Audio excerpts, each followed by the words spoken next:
ಶಾಲೆಯ ಯೂನಿಫಾರ್ಮ್ ಒಂಥರ ಏಕದಂ ರಾತ್ರೋರಾತ್ರಿ ಕುಗ್ಗಿದಂತೆ ಅನಿಸೋದು. ಇದ್ದಕ್ಕಿದ್ದಂತೆ ಬಟ್ಟೆಗಳು ಚಿಕ್ಕದಾಗ್ತಿವೆ ಅಂತ ಆಶ್ಚರ್ಯ ಆಗುತ್ತೆ ಅಲ್ವಾ? ಹೌದು, ಖಂಡಿತ. ಇದು ಯಾವುದೋ ಮ್ಯಾಜಿಕ್ ಅಲ್ಲ, ಬದಲಾಗಿ ನಮ್ಮ ದೇಹದಲ್ಲಿ ನಡೆಯುವ ನಿಜವಾದ ಮ್ಯಾಜಿಕ್ನ ಆರಂಭ ಅಂತಲೇ ಹೇಳಬಹುದು. ಕರೆಕ್ಟ್. ಇಂದಿನ ನಮ್ಮ ಈ ಆಳವಾದ ಚರ್ಚೆಯಲ್ಲಿ ಈ ಅದ್ಭುತ ಪ್ರಕ್ರಿಯೆಯ ಹಿಂದಿನ ವಿಜ್ಞಾನವನ್ನ ಸ್ವಲ್ಪ ಬಿಡಿಸಿ ನೋಡೋಣ. ಖಂಡಿತ. ಮಕ್ಕಳ ದೇಹ ದೊಡ್ಡವರಾಗುವಾಗ ನಡೆಯುವ ಬದಲಾವಣೆಯನ್ನೇ ವಿಜ್ಞಾನದಲ್ಲಿ ಪ್ಯೂಬರ್ಟಿ ಅಂತ ಕರೆಯುತ್ತಾರೆ. ಓಹೋ, ಪ್ಯೂಬರ್ಟಿ ಅಲ್ವಾ? ಅಂದ್ರೆ ಬಟ್ಟೆಗಳು ಚಿಕ್ಕದಾಗಲು ಮುಖ್ಯ ಕಾರಣ ದೇಹದ ಗ್ರೋತ್ ಸ್ಪರ್ಟ್ ಅಥವಾ ಹಠಾತ್ ಬೆಳವಣಿಗೆ ಅಂತ ಕೇಳಿದ್ದೀನಿ. ಹೌದು ಹೌದು, ಸರಿಯಾಗಿ ಹೇಳಿದ್ರಿ. ಇದನ್ನೇ ಅರ್ಥ ಮಾಡಿಕೊಳ್ಳುವುದು ನಮ್ಮ ಇಂದಿನ ಮುಖ್ಯ ಉದ್ದೇಶ. ಇದನ್ನ ನೋಡ್ದಾಗ ನನಗೊಂದು ರಬ್ಬರ್ ಬ್ಯಾಂಡ್ ನೆನಪಾಗುತ್ತೆ. ಅಂದ್ರೆ ರಬ್ಬರ್ ಬ್ಯಾಂಡ್ ಎಳೆದಾಗ ಅದು ಒಮ್ಮೆಲೆ ಸ್ಟ್ರೆಚ್ ಆಗುತ್ತಲ್ಲ, ಆ ರೀತಿ. ನಿಜ. ಆ ಮ್ಯಾಜಿಕ್ ಮಾಡುವುದು ನಮ್ಮ ದೇಹದಲ್ಲಿರುವ ಹಾರ್ಮೋನ್ಸ್. ಓಹೋ, ಹಾರ್ಮೋನ್ಸ್. ಅಂದ್ರೆ ಇವು ನಮ್ಮ ದೇಹದ ಮೆಸೆಂಜರ್ಗಳಿದ್ದಂತೆ ಅಲ್ವಾ? ಹೌದು. ಬೆಳೆಯಲು ಶುರುಮಾಡಿ ಅಂತ ಮೆದುಳಿನಿಂದ ಸಂದೇಶ ತರ್ತವೆ. ಆಗ ನಮ್ಮ ಮೂಳೆಗಳು ಉದ್ದವಾಗಿ, ಸ್ನಾಯುಗಳು ಬಲಶಾಲಿ ಆಗ್ತವೆ. ಅರೆ ವಾ! ಅಂದ್ರೆ ದೇಹದ ಎಲ್ಲಾ ಭಾಗಗಳು ಒಮ್ಮೆಲೆ ಸ್ಟ್ರೆಚ್ ಆಗುತ್ತವೆಯಾ? ಬಹುತೇಕ ಹೌದು.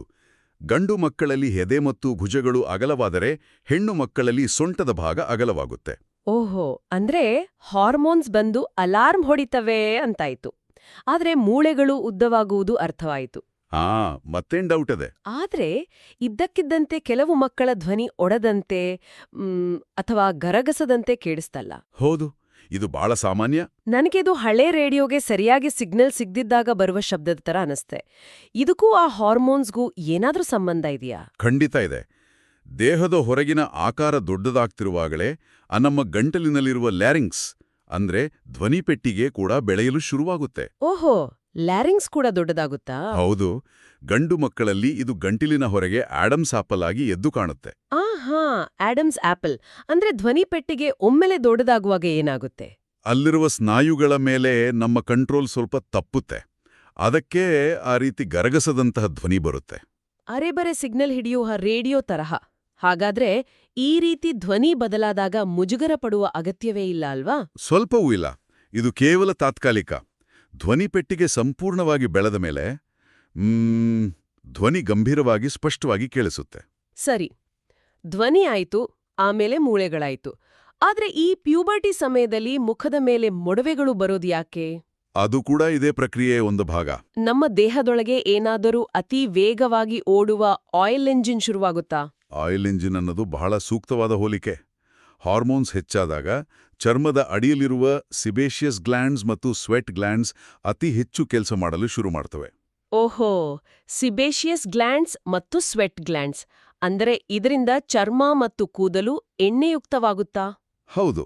ಆ ಎಣ್ಣೆ ಹೆಚ್ಚಾಗಿ ರಂಧ್ರಗಳನ್ನು ಮುಚ್ಚಿದಾಗ ಮುಖದ ಮೇಲೆ ಆಕ್ನೆ ಅಂದರೆ ಮೊಡವೆಗಳು ಬರ್ತವೆ. ಅಬ್ಬಾ, ಇಷ್ಟೆಲ್ಲ ಕೆಲಸ ನಡೀತಿರುತ್ತಾ ಒಳಗಡೆ? ಖಂಡಿತ. ಇದರ ಜೊತೆಗೆ ಕಂಕುಳು ಮತ್ತು ಗುಪ್ತಾಂಗಗಳ ಬಳಿ ಕೂದಲು ಬೆಳೆಯುತ್ತೆ. ಹೌದು. ಗಂಡು ಮಕ್ಕಳಿಗೆ ಮೀಸೆ ಗಡ್ಡ ಬರುವುದು, ಹೆಣ್ಣು ಮಕ್ಕಳಲ್ಲಿ ಸ್ತನಗಳ ಬೆಳವಣಿಗೆಯಾಗುವುದು, ಇವೆಲ್ಲವೂ ಸೆಕೆಂಡರಿ ಸೆಕ್ಷುವಲ್ ಕ್ಯಾರೆಕ್ಟರಿಸ್ಟಿಕ್ಸ್ ಅಂತ ಕರೆಯಲ್ಪಡುತ್ತವೆ. ಸೆಕೆಂಡರಿ ಸೆಕ್ಷುವಲ್ ಕ್ಯಾರೆಕ್ಟರಿಸ್ಟಿಕ್ಸ್ ಅಂದ್ರೆ ಇವೆಲ್ಲವೂ ದೊಡ್ಡವರಾಗುವಾಗ ನಡೆಯುವ ಸಾಮಾನ್ಯ ಪ್ರಕ್ರಿಯೆ? ಹೌದು, 100% ಸಹಜ. ಇಷ್ಟೆಲ್ಲ ಬದಲಾವಣೆಗಳು ನಡೆಯುವಾಗ ಎಲ್ಲರಿಗೂ ಇದು 10ನೇ ವಯಸ್ಸಿಗೆ ಅಥವಾ 12ನೇ ವಯಸ್ಸಿಗೆ ಪಕ್ಕಾ ಆಗುತ್ತದೆಯಾ? ಇಲ್ಲ, ಎಲ್ಲರಿಗೂ ಒಂದೇ ಸಮಯಕ್ಕೆ ಆಗೋದಿಲ್ಲ. ನನಗಿದು ಮರದಲ್ಲಿರುವ ಮಾವಿನಕಾಯಿಗಳಿಗೆ ಹೋಲಿಸಿದ್ರೆ ಸರಿಯಾಗುತ್ತೆ ಅಂತನಿಸ್ತೆ. ಎಲ್ಲಾ ಮಾವಿನಕಾಯಿಗಳು ಒಂದೇ ದಿನ ಹಣ್ಣಾಗೋದಿಲ್ಲ ಅಲ್ವಾ? ನಿಖರವಾಗಿ ಹೇಳಿದ್ದೀರಿ. ಪ್ರತಿಯೊಬ್ಬರ ದೇಹದಲ್ಲಿ ತನ್ನದೇ ಆದ ಒಂದು ಬಯೋಲಾಜಿಕಲ್ ಕ್ಲಾಕ್ ಇರುತ್ತೆ. ಓಹೋ, ಬಯೋಲಾಜಿಕಲ್ ಕ್ಲಾಕ್ ಅಂದ್ರೆ ಪ್ರತಿಯೊಬ್ಬರಿಗೂ ಬೇರೆ ಬೇರೆ ಟೈಮ್ ಇರುತ್ತಾ? ಹೌದು. ಕೆಲವರು 15 ವರ್ಷಕ್ಕೆ ಸಂಪೂರ್ಣ ಎತ್ತರ ಬೆಳೆದ್ರೆ, ಇನ್ನು ಕೆಲವರು 19 ವರ್ಷದವರೆಗೂ ಬೆಳೀತಾರೆ. ಅರೆ ವಾ! ಅಂದ್ರೆ ಒಬ್ರಿಗಿಂತ ಇನ್ನೊಬ್ರು ಬೇಗ ಬೆಳೆದ್ರೆ ಅಥವಾ ತಡವಾಗಿ ಬೆಳೆದ್ರೆ ಅದು ಸಂಪೂರ್ಣ ಸಹಜ ಮತ್ತು ಆರೋಗ್ಯಕರ. ಖಂಡಿತ. ಪ್ಯೂಬರ್ಟಿ ಎನ್ನುವುದು ನಮ್ಮ ದೇಹವು ದೊಡ್ಡವರಾಗಲು ತಯಾರಿ ನಡೆಸುವ ಒಂದು ನ್ಯಾಚುರಲ್ ಜೋರ್ನಿ. ಆ ಹಾರ್ಮೋನ್ಸ್ ಮಾಡುವ ಮ್ಯಾಜಿಕ್ಗೆ ನಾವು ಹೆದರುವ ಅವಶ್ಯಕತೆನೇ ಇಲ್ಲ. ಹೌದು. ಇದು ಪ್ರತಿಯೊಬ್ಬರ ಜೀವನದಲ್ಲೂ ಬರುವ ಒಂದು ಸುಂದರವಾದ ಹಂತ.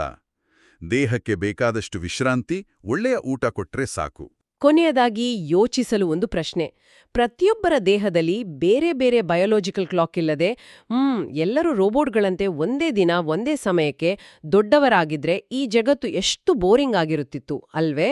ನಿಜವಾಗಲೂ ಪ್ರಕೃತಿಯ ಈ ವೈವಿಧ್ಯತೆಯೇ ನಮ್ಮೆಲ್ಲರನ್ನೂ ವಿಶೇಷವಾದಿಸಿದೆ. ಖಂಡಿತ.